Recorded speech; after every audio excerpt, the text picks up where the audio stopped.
I'm Jessica Bennett, 34, sitting quietly at my younger sister Stephanie's Air Force promotion ceremony. I chose civilian clothes today instead of my uniform. For years, my family has told everyone I washed out of the military, that I failed.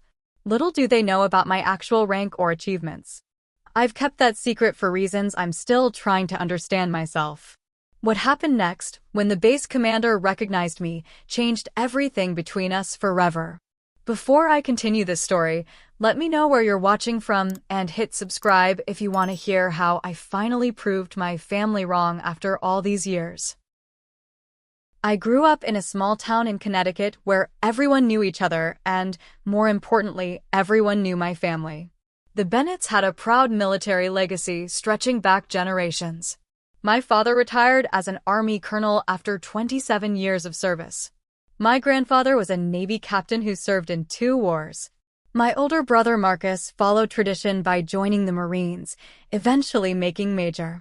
The Bennett name carried weight in military circles, but that weight was only meant to be carried by the men. In our household, gender roles were clearly defined. Men joined the military to serve and protect. Women supported from home, raised children, and kept the family legacy alive through sons. That was the natural order of things according to my father.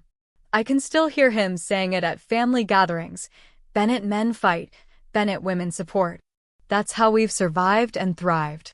But I never fit neatly into that narrative. From as early as I can remember, I was fascinated by military strategy and leadership. While other girls my age played with dolls, I was reading books about historic battles and military innovations.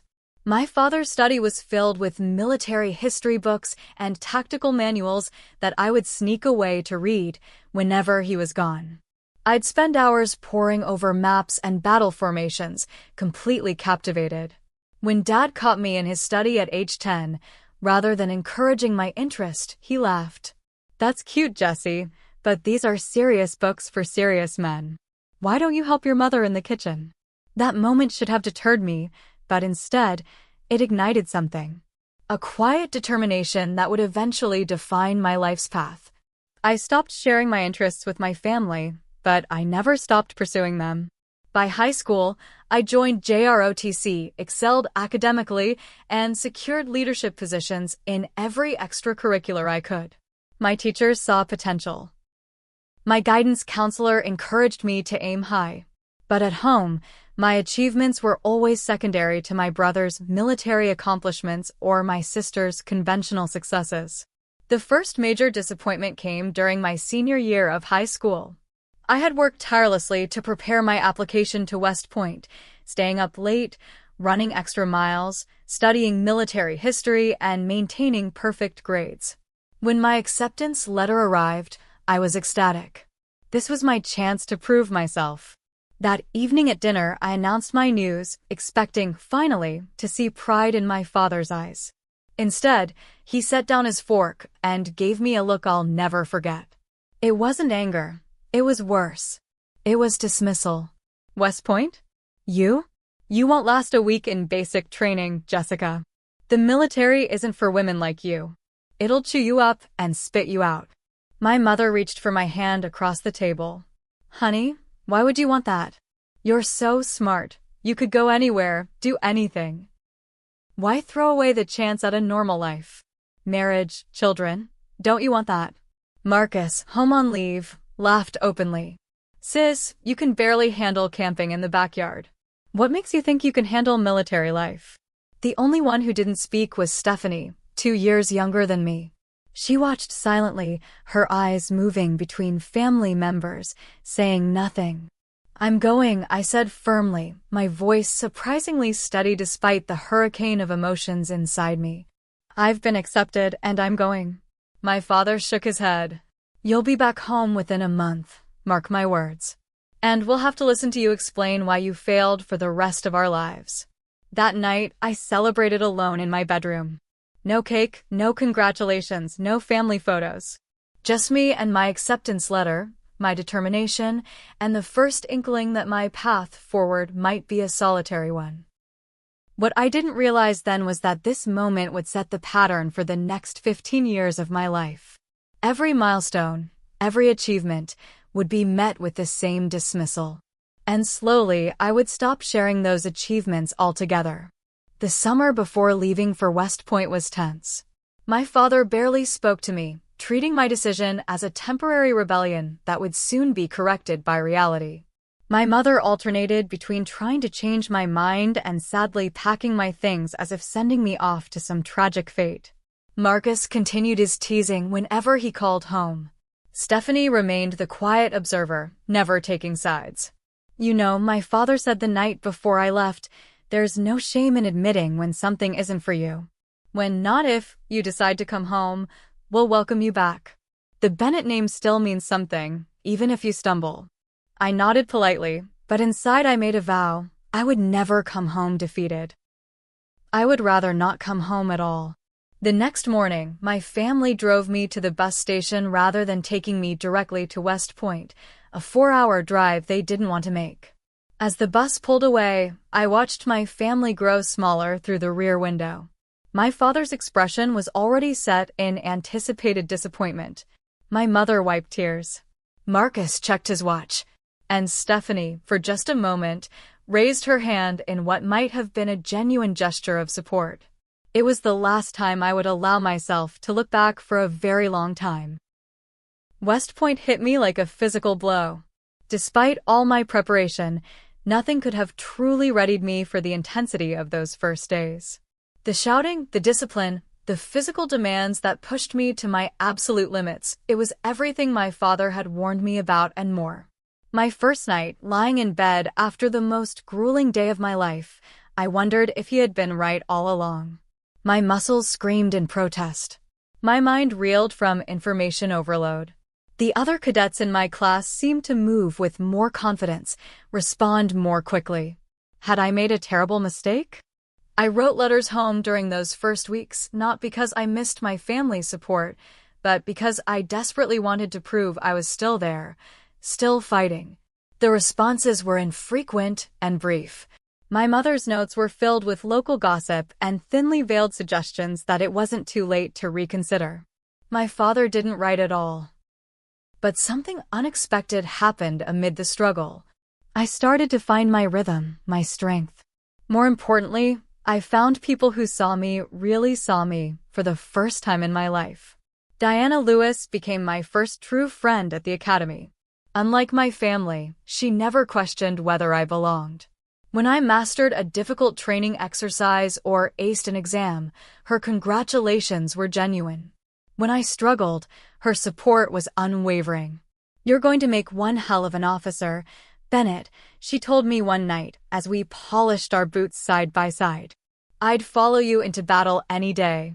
It was such a simple statement, but after years of dismissal, it felt revolutionary. Then came the setback that nearly ended everything. During a training exercise in our second year, I suffered a serious leg injury, a bad break that required surgery and months of recovery. For weeks, I was confined to the medical facility, watching my classmates continue their training without me. The doctors were concerned about my recovery timeline. There was talk of medical discharge, of no shame in recognizing limitations. Words that echoed my father's predictions so closely they haunted my dreams. During this dark period, when I was closest to giving up, Captain Rebecca Mitchell entered my life. A decorated officer assigned to oversee cadet training, she made an unexpected visit to my hospital room. "I've been watching your progress, Cadet Bennett," she said, sitting beside my bed. "Before your injury, you were on track to graduate in the top 5% of your class." I looked away. "That doesn't matter much now, does it, ma'am?" "It matters entirely," she replied sharply. "Because it tells me exactly what you're capable of. This injury? It's just data.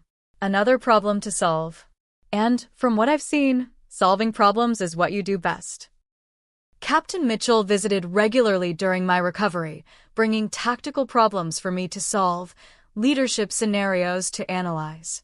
When I could finally begin physical therapy, she arranged for additional sessions beyond what was prescribed. When I doubted my ability to catch up, She pushed harder.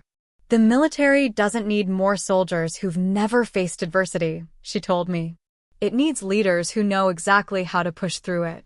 With her mentorship and my own stubborn determination, I not only recovered but excelled. By graduation, I had indeed achieved that top 5% standing Captain Mitchell had predicted. The day I received my commission, my family attended out of obligation rather than pride. They applauded politely as I crossed the stage, but there were no enthusiastic cheers, no beaming smiles. At the reception afterward, my father shook my hand formally. "Well, you proved me wrong about making it through," he conceded. "But the real military is different from school. That's when we'll see." My first assignment filled me with a sense of purpose and excitement I'd never known. For the first time, I had real responsibility, not just training exercises, but actual leadership challenges with real consequences. I thrived on it. The structured environment, the clear chain of command, the emphasis on problem-solving and adaptability, it suited me perfectly. My superior officers noticed. Evaluations praised my innovative thinking and natural leadership abilities. I earned a reputation for finding solutions to logistical challenges that others deemed impossible. I felt at home in a way I never had in my actual home. When my promotion to lieutenant came through, I called my parents, hoping that this tangible proof of success might finally earn their approval. "That's nice, dear," my mother said. "But when are you going to transition to something more suitable for starting a family?" "You're not getting any younger." My father took the phone. "Lieutenant is just the beginning, Jessica. Let's see if you make it to captain before celebrating. Most wash out at your level." A week later, Stephanie called to announce she was joining the Air Force the right way, meaning through officer training school rather than a military academy. My father's pride was audible even through the phone line. "Now that's a Bennett," he boomed. "Stephanie knows how to do things properly. She'll go far, mark my words." That Christmas, the contrast couldn't have been more stark. The entire dinner conversation revolved around Stephanie's upcoming Air Force career. My father offered advice, shared contacts, reminisced about his own service. When I attempted to share an achievement from my own work, he cut me off. "Jessica's playing at being a soldier in between filing paperwork," he told the extended family with a dismissive wave. Meanwhile, Stephanie is following the real Bennett tradition. Something broke in me that night. After dinner, when my father cornered me to explain, again, why I would never succeed long-term in military service, I made a decision. "You know what, Dad? You're right. My path is different. So different that from now on, I'm not going to bore you with the details." He smiled, interpreting my words as admission of his correctness rather than the boundary they actually were. From that point forward, I stopped sharing my military career with my family. No more updates on promotions, no stories about my deployments or responsibilities. If they asked, I gave vague answers about the usual or same old paperwork. Eventually, they stopped asking altogether. What they didn't know couldn't be diminished. What they couldn't see couldn't be dismissed. My silence became my shield, and behind it, I was free to excel on my own terms. While my family believed I was stagnating in some obscure administrative role, my career was accelerating at an unprecedented rate. My problem-solving abilities and leadership style caught the attention of senior officers who began requesting me for increasingly complex assignments. At 28, I was selected for a coveted position within Special Operations Command, a role that required top security clearance and placed me at the center of some of the military's most sensitive missions. The selection process was grueling, with a washout rate over 70%. When I received the news of my acceptance, I celebrated alone in my apartment with a single glass of champagne. There was no one to call, no one who would understand what this achievement meant. It was during this assignment that I met Ryan, an intelligence officer whose analytical mind matched my own. Our relationship developed slowly, built on mutual respect and shared experiences that civilians could never fully understand. When we eventually married in a small ceremony on base, My family attended out of obligation, looking uncomfortably out of place among my military colleagues. "What exactly does your husband do?" my mother whispered during the reception. "And what do you do now?" "You've been so secretive." "We both work in military intelligence," I answered truthfully but vaguely. That's all I can really say. My father interpreted this secrecy as embarrassment rather than classification requirements. He cornered Ryan by the bar. "Jessica was always stubborn about the military thing," he told my new husband. "Never wanted to admit it wasn't for her. Good to see she found someone who understands the system better than she does." Ryan, to his credit, remained polite despite his confusion. Later that night, as we prepared to leave for our honeymoon, he asked the question that had been brewing all evening. "Why does your family think you're some kind of military failure? Your father talked to me like I was babysitting you through a career you can't handle." I sighed, finally sharing the full history of my family's dismissal. "It's easier this way. They've created a narrative about me, and anything I say to contradict it just creates conflict. So I let them believe what they want." "But you're one of the most respected officers in your division," Ryan protested. "Your work has literally saved lives. How can they not know who you really are?" "Because they've never wanted to," I answered simply. As my security clearance level increased, so did the legitimate reasons for my privacy. My rapid promotions continued, fueled by a series of successful operations that earned commendations I couldn't display and recognition I couldn't acknowledge outside classified circles. Meanwhile, my family's narrative about me evolved. No longer was I just failing at a military career. Now I had mental health issues that explained my privacy and reluctance to discuss my work. This news story spread through family gatherings and hometown connections like wildfire. "Such a shame about Jessica," I overheard my aunt telling a cousin at a family reunion. "Military experiment didn't work out, and now she's too proud to admit it. Mary says she's got anxiety problems now. Can't even talk about what she does." My mother did nothing to correct these misperceptions. Instead, she fed them with concerned glances and vague references to supporting Jessica through her challenges, all while continuing her campaign to fix my real problem, my focus on career over family. "I met the nicest young man at church," became her standard greeting during our increasingly infrequent phone calls, despite my marriage to Ryan. "He's leaving the service to start his own business. Much more stable for raising children." While my family constructed this fictional version of my life, my sister Stephanie continued along her conventional military path. She advanced at a normal rate, earning standard promotions and assignments that my father celebrated as exceptional achievements. Every family gathering featured updates on Stephanie's latest accomplishment, always followed by a concerned glance in my direction and a quick subject change.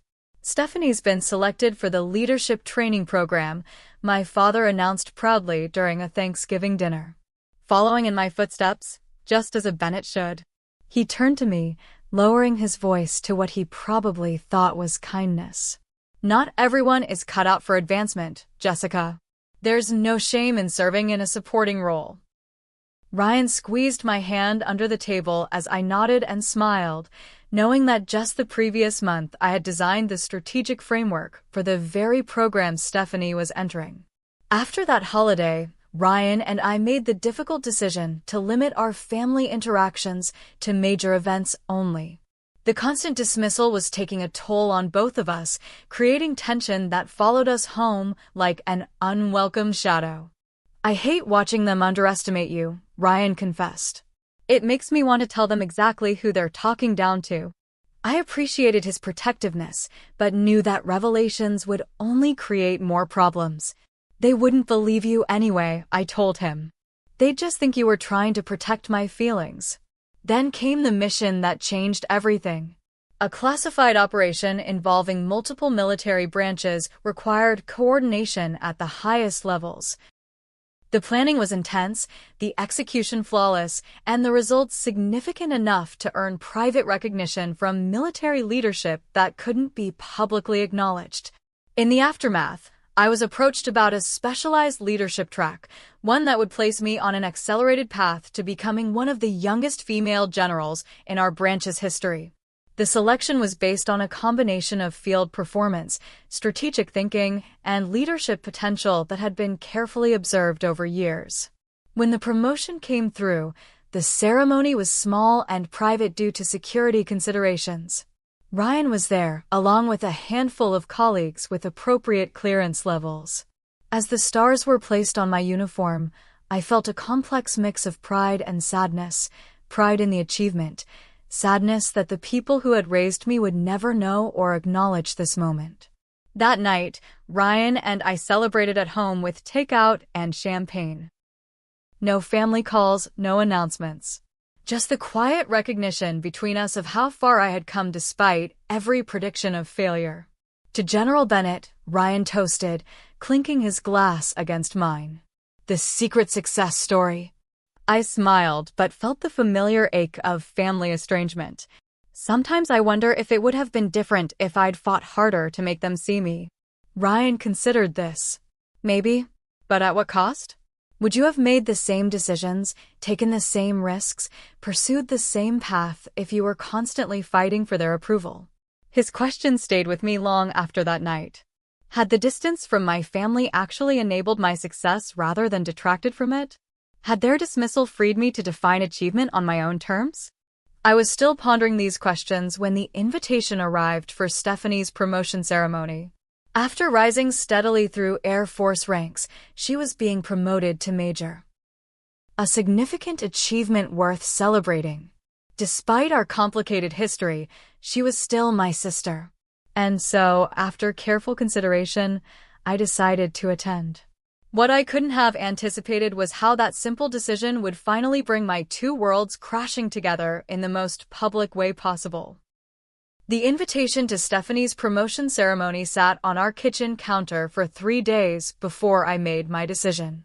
My initial instinct was to decline politely, send a gift, and avoid another family gathering where I would be the odd Bennett out.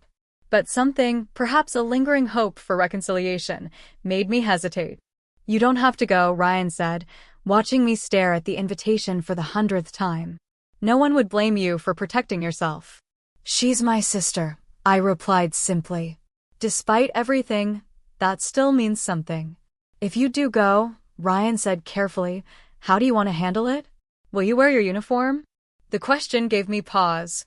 My uniform, with its stars and decorations, would make concealment of my rank impossible. It would force a confrontation I wasn't sure I wanted. Civilian clothes, I decided. This is Stephanie's day. I don't want to create a situation. Ryan nodded, though I could see the disagreement in his eyes. I have meetings I can't reschedule, but I can try to join you later if you want support. I'll be fine, I assured him with more confidence than I felt. It's just a few hours. The morning of the ceremony, I chose my outfit carefully, a conservative blue dress that wouldn't draw attention, minimal jewelry, hair pulled back neatly. Professional but unmistakably civilian. As I drove to the Air Force Base, I rehearsed responses to the inevitable questions and comments, preparing myself for the subtle digs and dismissals that had become family tradition. I arrived early, hoping to slip into the ceremony hall without much interaction, but my mother spotted me in the parking lot. Jessica, over here. She waved enthusiastically, as though we were the closest of families. My father and brother stood beside her, both in civilian clothes, but wearing their military pride like an invisible uniform. You made it, my father said, his tone suggesting he'd expected otherwise. Good to see you making an effort for your sister's big day. I wouldn't miss it, I replied evenly. As we walked toward the ceremony hall, my mother linked her arm through mine, a gesture that felt more restraining than affectionate. You look nice, dear. A bit thin, perhaps. Are you eating properly? And your hair. You always had such pretty hair when you wore it down. Before I could respond, we were approached by a group of officers in Air Force uniforms. My father straightened perceptibly, shifting into his colonel persona with practiced ease. Colonel Bennett, one of the officers, greeted him warmly. It's an honor to meet you. Your daughter Stephanie speaks highly of your service. The honor's mine, my father replied, shaking hands firmly. The Bennett military tradition continues strongly with Stephanie. He placed a hand on my shoulder. And this is our other daughter, Jessica. She tried the military route for a while too, but it wasn't a good fit. The officers nodded politely in my direction, their interest visibly diminishing upon learning I was the civilian sister who couldn't hack it. Jessica has a desk job with the government now, my mother added in a stage whisper.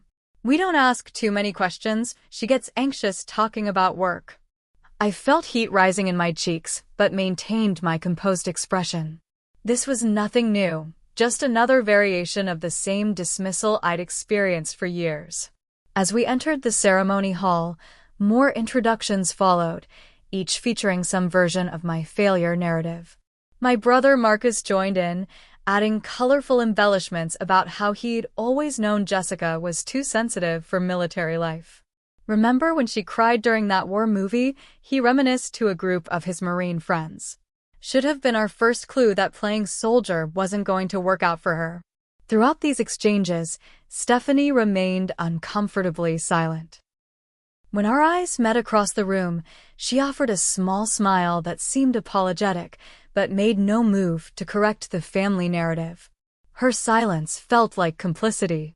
By the time we were seated, my jaw ached from maintaining a pleasant expression while being systematically diminished. The weight of years of dismissal pressed down on me, heavier than it had felt in a long time.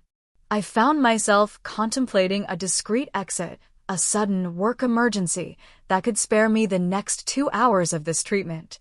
As I considered my escape options, memories flooded back unbidden, my father's prediction that I'd wash out of basic training, my mother's constant suggestions of more suitable careers, Marcus's mockery, Stephanie's silence. Year after year of achievements unacknowledged, promotions uncelebrated, contributions dismissed. I thought about the classified operations I directed, the lives saved through strategies I developed, the junior officers who looked to me for leadership and guidance. None of it existed in this room, where I was still just Jessica who couldn't cut it, Jessica who needed protection from her own failure, Jessica who had disappointed the family legacy. My hand moved toward my purse, ready to check my phone and fabricate that convenient emergency. Then I stopped, a new thought surfacing through the hurt. Running now would only reinforce their narrative. Enduring this with dignity, was its own form of strength, one they would never recognize but that I would know. I straightened in my seat as the ceremony began, focusing on the reason I had come, to support my sister.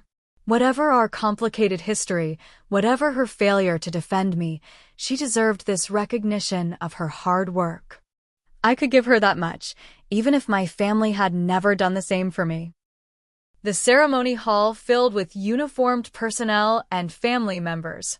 The formal proceedings began with the posting of colors and the national anthem. I stood respectfully, my military bearing impossible to fully suppress despite my civilian clothes.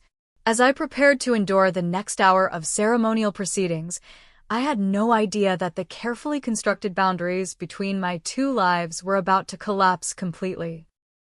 The ceremony proceeded with military precision. Formal speeches about duty and service, recognition of distinguished guests, acknowledgement of family sacrifices. I maintained my composed expression through it all, focusing on breathing evenly and not making eye contact with family members. Then came the announcement that Colonel James Harrison, base commander, would preside over the promotions. My heart stuttered for a moment. Harrison? I knew that name. We had worked together on a joint operation just months earlier, a classified mission that had required coordination between our branches. He had reported directly to me during that operation. As Colonel Harrison strode to the podium, I subtly angled my body away and lowered my head slightly. Perhaps he wouldn't notice me in civilian clothes among the crowd. Perhaps military courtesy would prevent him from acknowledging me even if he did. Perhaps. His speech began standardly enough, recognizing the achievements of those being promoted and the significance of their advancement. I started to relax, believing I might avoid detection after all. Military service is a proud tradition, Colonel Harrison continued, scanning the audience as he spoke. One that extends beyond the individual to embrace entire families who support N. His gaze reached my section and stopped abruptly. Even from a distance, I could see the momentary confusion in his expression, followed by recognition and surprise. A barely perceptible break in his speech followed before he recovered and continued. I kept my expression neutral, hoping against hope that he would maintain protocol and continue without acknowledging me. The rest of his speech passed in a blur as I contemplated the increasingly likely scenario that my carefully separated worlds were about to collide. After the formal promotion ceremonies concluded, Stephanie stood proudly in her new rank insignia, receiving congratulations from colleagues and superiors. My family clustered around her, basking in reflected glory. I stood slightly apart, offering a supportive smile when our eyes met but maintaining a respectful distance from the military formalities. I was contemplating a subtle exit when I saw Colonel Harrison making his way through the crowd in my direction. His purposeful stride and direct gaze left no doubt about his destination. I straightened instinctively, military bearing taking over despite my civilian dress. He stopped directly in front of me, his expression still registering surprise beneath his professional demeanor. Then, in a voice just loud enough to be heard by those nearby, including my family, he addressed me with unmistakable respect. "Ma'am, you're the General?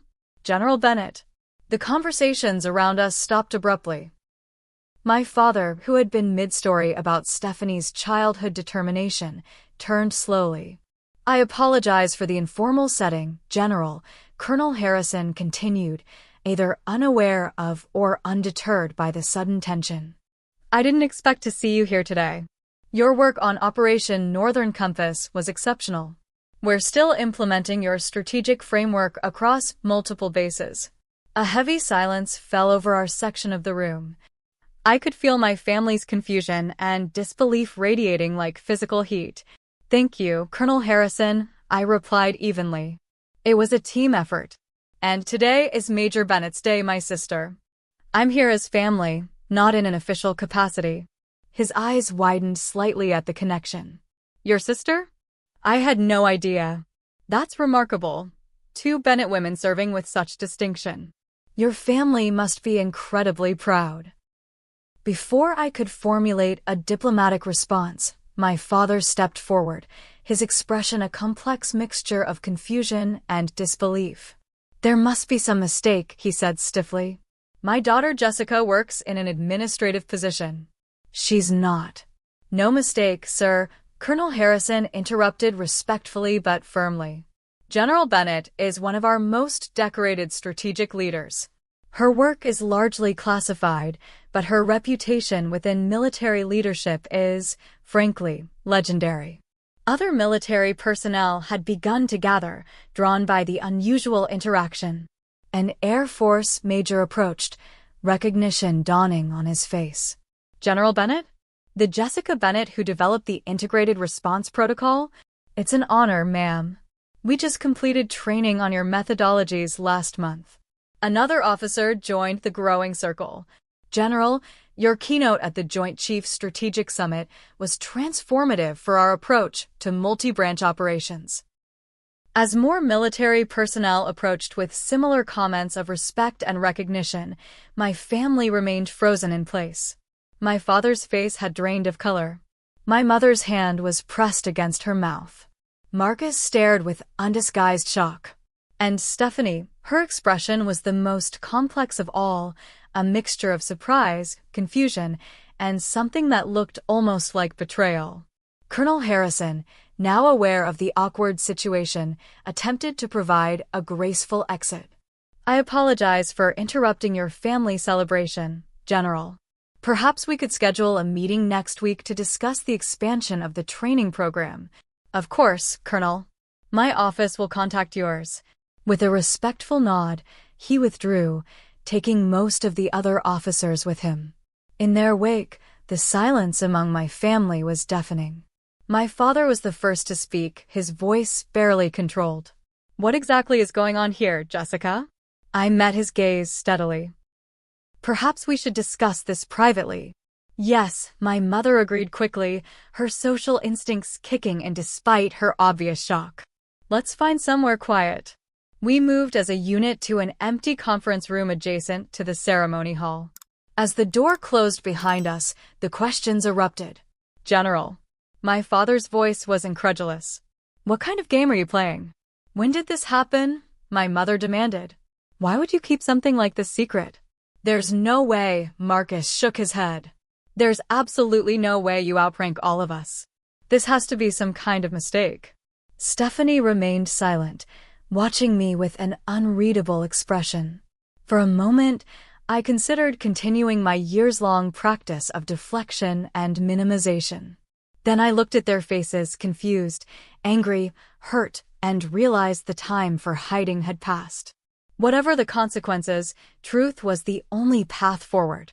"It's not a mistake," I said quietly but firmly. "I am a general. Have been for over a year now. Before that, I held progressively higher ranks that I never discussed because it became clear very early in my career that my achievements would never be recognized as valid by this family." The bluntness of my statement seemed to stun them momentarily. "But how?" my mother finally asked. "How could we not know?" "Because you didn't want to know," I replied simply. "Because it was easier to believe I had failed than to reconsider your assumptions about who I could become."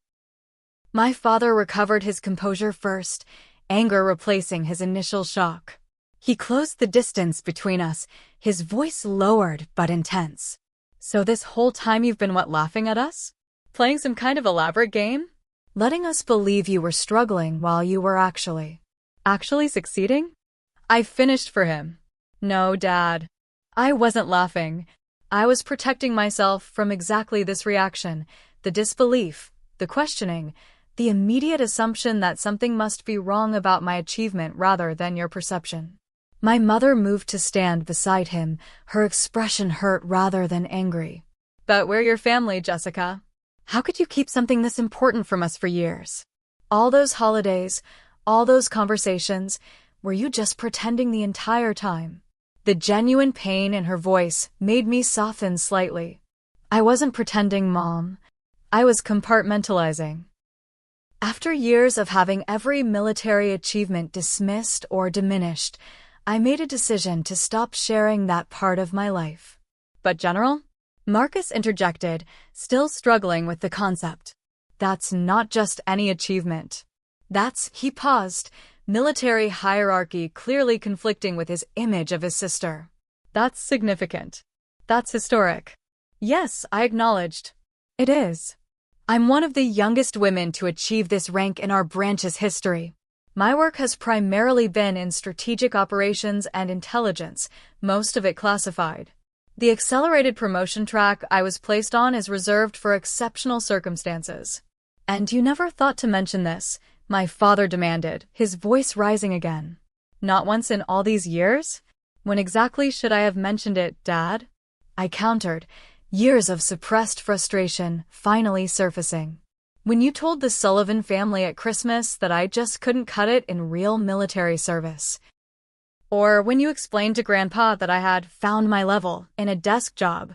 Or maybe when you introduced me to your old military buddies as our daughter who tried the army but wasn't Bennett material." Each example landed like a physical blow. My father took an involuntary step back. "I never said." "You did," Stephanie interrupted quietly, speaking for the first time. "We all did. Or we stood by while it was said." All eyes turned to her, standing in her new major's uniform, finally breaking her characteristic silence. "We created a story about Jessica," she continued, "and we never questioned it, even when the evidence didn't fit. Even when she stopped talking about her work entirely, which should have been a massive red flag, we just incorporated that into our narrative too." Her acknowledgement of the family dynamic struck me deeply. After years of her silence, hearing Stephanie articulate the truth so clearly was unexpectedly moving. My mother sank into a nearby chair, her social composure crumbling as the full reality set in. All this time, we've been telling everyone you couldn't handle military life. We've been pitying you. Oh God, Jessica, what have we done? My father remained standing, his military bearing intact even as his worldview visibly realigned. You should have told us, he insisted, though with less conviction. Regardless of our misconceptions, you should have set the record straight. I tried in the beginning, I replied. After my first promotion, after my special operations selection, after several commendations. Each time, the achievement was questioned, diminished, or attributed to affirmative action or connections rather than merit. Eventually, I stopped trying. Marcus, ever the tactician, shifted to practical questions. But how did you manage to keep this hidden? Promotions are public record. There are ceremonies, announcements. Most of my work has been classified, I explained. The security clearance required limits what can be shared publicly. My promotion ceremony was small and private. As for public records, did any of you ever actually look me up? Check my military status? Ask directly about my rank rather than assuming. Their silence answered for them. The confrontation might have continued, but a knock at the door interrupted us. Ryan entered, his expression a mixture of concern and relief at finding me. Sorry I'm late, he said, crossing to stand beside me. His hand rested supportively at the small of my back. Meeting ran longer than expected. Did I miss anything important? The question, so innocent in its timing, struck us all as absurdly funny given the circumstances. Stephanie actually laughed, a short, surprised sound quickly stifled. You could say that, I replied, the tension momentarily broken. My family just learned I'm not a military failure after all. Ryan assessed the room, quickly reading the situation.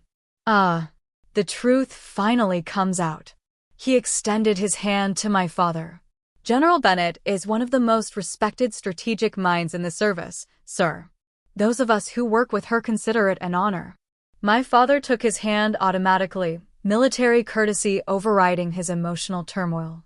Before he could respond, another knock came, and Colonel Harrison appeared in the doorway. Excuse the interruption, he said formally. General Bennett, I apologize, but there's an urgent matter requiring your attention. The timing couldn't have been more perfect or more awkward. Here was undeniable proof of my position, delivered just as my family was processing the revelation. Of course, Colonel. I'll be right there. I turned back to my family. I have to take this. But this conversation isn't over. No, my father agreed, looking at me as though seeing me clearly for the first time in years. It certainly isn't. As I moved to follow Colonel Harrison, Ryan remained behind, quietly saying, I'll wait here and answer any questions I can. The urgent matter turned out to be relatively minor, a question about training protocol implementation that could have waited, but served as a convenient excuse to give me a moment of space. After resolving it quickly, I paused in the empty hallway, gathering my thoughts before returning to the family confrontation. Through the partially open door, I could hear Ryan's voice as he spoke to my family. She never wanted to embarrass any of you, he was saying. That's why she didn't correct the record publicly. But you should know that while you were telling everyone she failed, she was receiving commendations for operations that saved American lives. My father's response was too quiet to hear, but Ryan's wasn't. With all due respect, sir, what you can't believe doesn't change the reality. Your daughter is exceptional at what she does. Anyone who's served with her knows it. The only people who don't are sitting in this room. I took a deep breath and re-entered the conference room. The atmosphere had shifted subtly, still tense, but with the first hint of possible reconciliation. My father turned to me, his military bearing still intact, but his expression uncharacteristically vulnerable.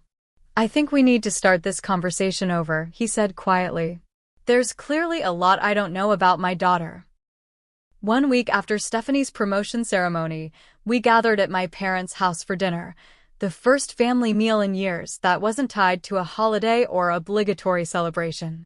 The invitation had come from my father, formally extended via phone rather than through my mother as usual. That small detail itself signaled a shift in family dynamics. The atmosphere as we arrived was tentative, charged with unspoken questions and the weight of years of misunderstanding. My mother greeted us at the door, her usual social polish tempered by a new uncertainty. "Jessica, Ryan, thank you for coming," she said, embracing me with uncharacteristic gentleness. "Please, come in." My father waited in the living room, standing as we entered, a military courtesy I recognized but had never before received from him in this house. Marcus and Stephanie were already seated, their expressions a mixture of curiosity and caution.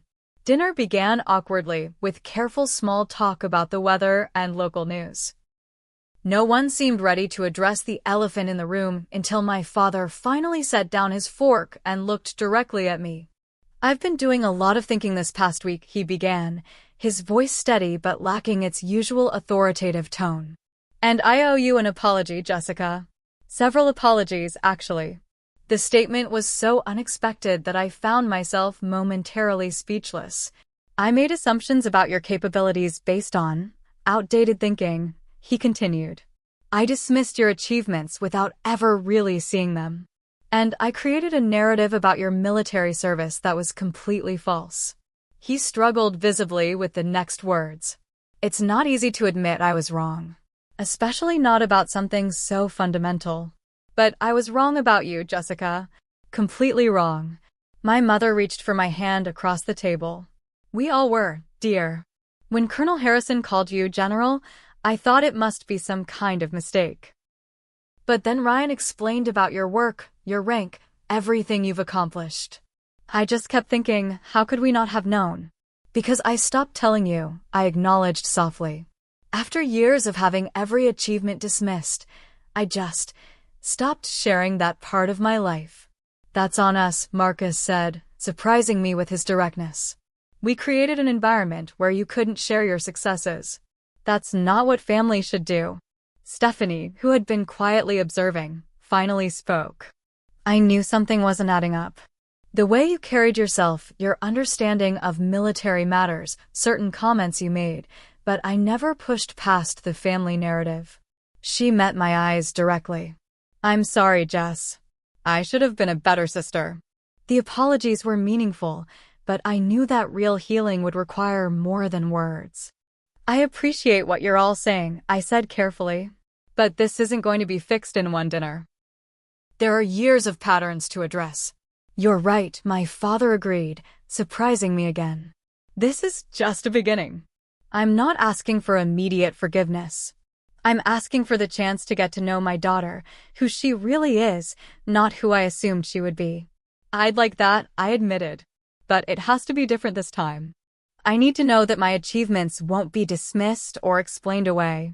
That you'll actually hear me when I speak." "What can we do to prove that?" my mother asked sincerely. "For starters, you can ask questions. Real questions about my work, what I can share of it, without immediately filtering it through your preconceptions. You can acknowledge that my path, while different from what you expected, has value." My father nodded slowly. "That seems entirely reasonable." The conversation gradually shifted, becoming more natural as my family began asking genuine questions about my career. I shared what I could about my work, my leadership philosophy, the challenges of my position. For the first time, I felt them listening, really listening, to who I was rather than who they'd expected me to be. As the evening progressed, I realized that while the hurt hadn't disappeared, something new was emerging in its place, the possibility of an authentic relationship based on who we actually were rather than family mythology. The healing process continued over the following months, sometimes awkwardly, sometimes painfully, but steadily. My mother stopped suggesting alternative careers and began asking thoughtful questions about my current one.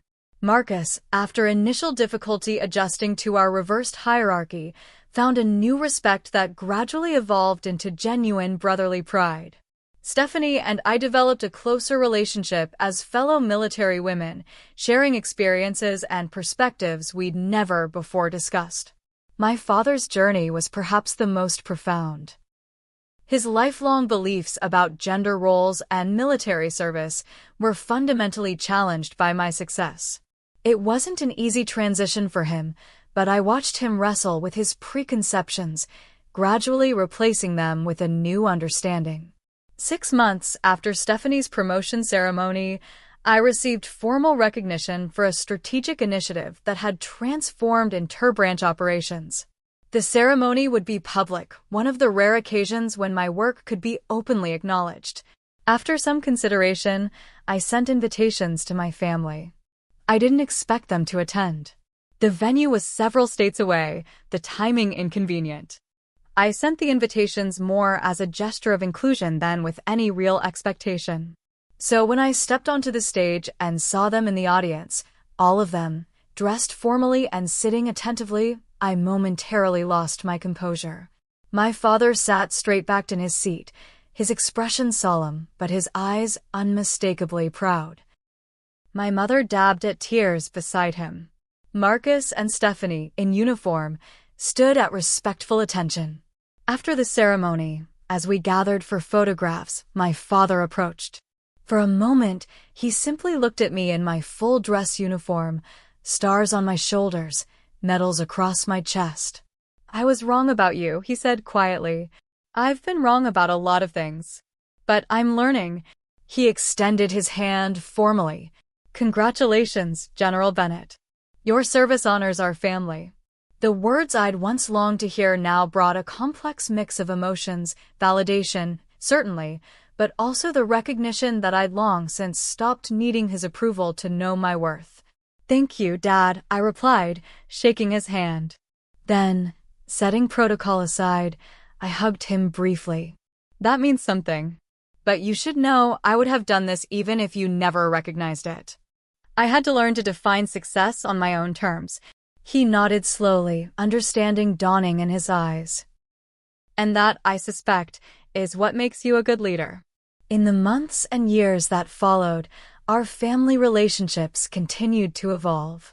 The old patterns occasionally resurfaced during moments of stress or conflict, but we now had the awareness and tools to recognize and address them. It wasn't perfect, but it was authentic in a way our previous interactions had never been. The most profound realization for me was that the journey had never really been about proving my family wrong. It had been about finding the freedom to be fully myself, to pursue excellence, without the constant need for external validation. My family's recognition, when it finally came, was meaningful but not defining. The true victory had been in the quiet moments along the way when I'd chosen to believe in myself despite every voice suggesting I should doubt. So, what's the question I leave you with today? When faced with others' limited expectations of you, will you fight to change their minds? Or will you focus that energy on exceeding your own expectations instead? Sometimes the most powerful path isn't convincing others of your worth, but building a life so true to yourself that their opinions become irrelevant. I'd love to hear your stories in the comments about times you've had to believe in yourself when others didn't. Remember to like this video if it resonated with you, subscribe for more stories about overcoming limitations, and share with someone who might need to hear that their path doesn't require anyone else's validation to be valuable. Thank you for listening to my story. Remember that the most important recognition will always be the kind you give yourself.